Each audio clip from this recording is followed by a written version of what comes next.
Pozdrav svima, dragi moji. Za postnu sarmu treba vam malo povrća i dobra volja da je spremite. Evo šta je. Ja sam prethodno iseckala prazi luk, žargarepu, krompir, crni luk, dodat ću posle pirinač, to ću sve da izmiksam, da upržim i da zavijem sarmu.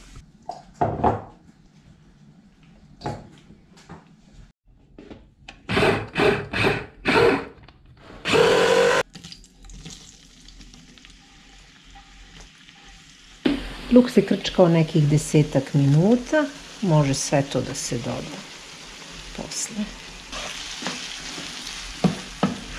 Ja ću ovo pustiti da se krčka nekih 15-20 minuta, ništa previše, sve će to da se kuva ponovo.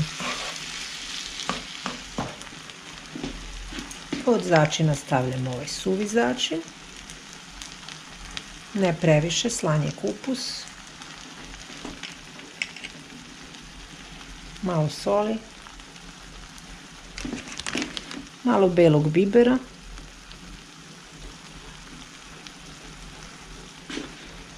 malo aleve paprike,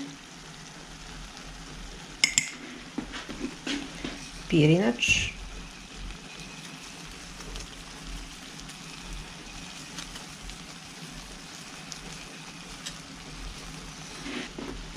i sad se to lepo sjedini. Nalije se s malo vode.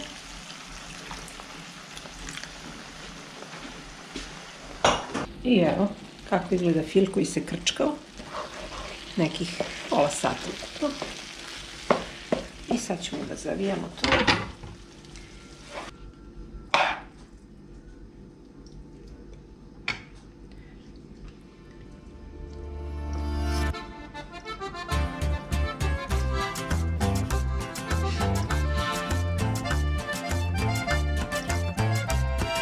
Nekad mi ostane višak fila, ja prelijem preko, svejedno.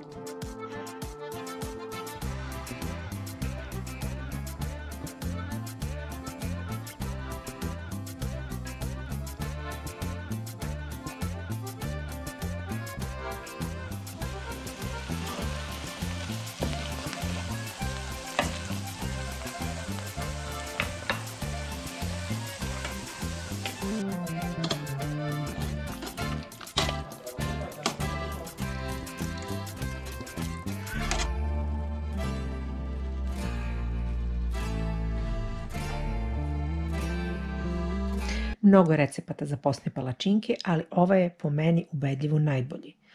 Puding od vanile, vanilin šećer, brašno, voda, malo šećera, malo soli, ulje, sve se to izmiksa i stavite onoliko vode koliko je inače gustina za obične palačinke i onda to lepo pecite. U međuvremenu nađite neki posan keks, neku marmeladu, džem i obavezno isprobajte pre nego što date deci da jedu. Verujte mi, neće ni primetiti da su posne.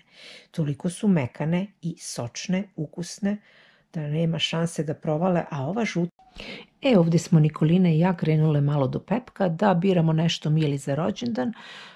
Njoj je najinteresantnije da dobije neku igračkicu, uopšte ne mora da bude skupa, dete se raduje i nekim stvarčicama koje su i do 1 euro i mi smo izabrali ovde par igračkica koje će da je obraduju, a u isto vreme nisu skupe. Onda smo došle kući da pravimo rođendansku tortu. I ovaj recept sam ja smislila zato što je od sastojaka koje deca vole, a to su čokolada, banane, keks, sok i tu ne možete promašiti nikako. Dok sam ja mutila slatku pavlaku na biljnoj bazi, Nikolina je seckala banane i onda sam u posan keks dolila sok. Uglavnom se uzima neki narandža, multivitamin i neki koji je sladak. I onda se to lepo zamesi. Nakon što ste zamesili keks, odvojite na 2 jednake polovine. Isto tako i smesu umućene slatke pavlake odvojite na 2 jednake polovine, a topla čokolada, u stvari koja je otopljena, ja je otapam u crnoj onoj maloj pećnici. To nije mikrotalasna pećnica, ali jako dobro otopi čokoladu, ne dodajem ni ulje, ni vode, ni ništa. I onda u jedan deo fila dodam čokoladu i u deo keksa dodam čokoladu. I onda se igramo, ređamo jedan deo žutog keksa, zatim beli fil, pa banane, pa deo crnog keksa, pa opet crni fil, pa banane i na kraju kada dođemo do vrha stavimo keks, čvrst keks, znači neizlomljen keks koji sam potopila u opet neki sok i to se poređa. Naravno da se stavi celofan i vi određujete količinu, koliko vam velika torta treba, toliko stavite srazmer keksa i banana, prosto sve je po ukusu. Nama se ovo pokazalo kao odlična torta i jako je jestiva, brzo ode.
Dobar dan svima, danas vas vodi malo van kuće, pošto smo mnogo sedeli kod šporeta, kuvali, spremali. Red je malo da vas izvedem napolje. Šalu na stranu, kad sam počela da se šminkam i da se sređujem, Nikolina je rekla da će da pada kiša, što i jeste istina. Ja se ne sređujem često i onda shvatim da je to greška. I sada dok Zlatan čuva Milu, ona naravno spava, Nikolina i ja idemo malo da vidimo po gradu šta ima novo, po prodavnicama kakve su to nove dekoracije za Uskrs i idemo da kupimo domaća jaja takođe za Uskrs. Donosi mi žena iz sela i uzela sam prvo 50, uzeću, naručila sam 50 komada. Ako budu dobra, naručit ću još 50 i čujemo se kasnije. I tako smo se Nikolina i ja lepo našetale danas i moram priznati da svega ima po radnjama i tu su stvarno raznolike, preslatke, zekice, šargarepice i sve to ni manje ni više nego sve od 200 nešto, 300, 1000, 2000. Neke cene su zaista povoljne, a nešto je zaista nerealno. Sad gledanje je besplatno. Tako ja prošetam i po Sineju i po Pepku. Išle smo čak i do prodavnice u Red i dom, koja je uglavnom prazna i uvek sam se pitala zašto ovde nikad nema gužve, ali u suštini kad vidite cene jasno je zašto nema gužve.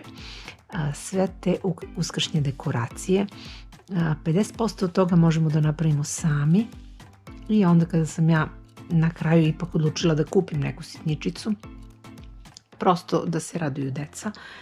Onda mi je opet Nikolina rekla, jao mama, da li je moguće da ćeš i ti da kupiš, kao da sam ja stavila zmiju u novčanik pa mi se ne da kupujem. Ali u suštini ja uvek razmislim da li će to meni da koristi, da li ću ja posle to da sklanjam i da li će da mi smeta. I prosto mene ne hvata ta groznica. Ja sam jako imuna na te shopping groznice i onda lepo uživam u lepom pogledu, uživam u lepim stvarima, ali mi se lepo našetamo, vidimo šta ima i to mi da neku motivaciju kako mogu da napravim neke stvarčice koje mogu da budu jako dekorativne, a da malo koštaju. I onda ću u nekom od sledećih videa, ako stignem, da ne obećam, da snimim uskršnju dekoraciju i one stvarčice koje mi pravimo za Uskrs i kako mi to sve dekorišemo, a da bude za male pare. Prosto kad vidim da ne je jedan zeka koji je od onog konca što ima da se kupi kod Kineza i da on košta 1.500 dinara, meni se te pare ne daju za tako malog zeku. A inače je jako pogrešno tumačenje da se zeka veže za Vaskrs. Jaja naravno da, jaje kao simbol života, ali zeka ne. Sve je to samo trik za potrošače da daju pare. Sad samo uživajte u ovoj lepoti. Uglavnom ću snimati i cene pa ćete vidjeti koliko su sve jeftine i onda se vidimo u nekom od sledećih videa, a vi nastavite da uživate u ovom divnom prizoru šarenila.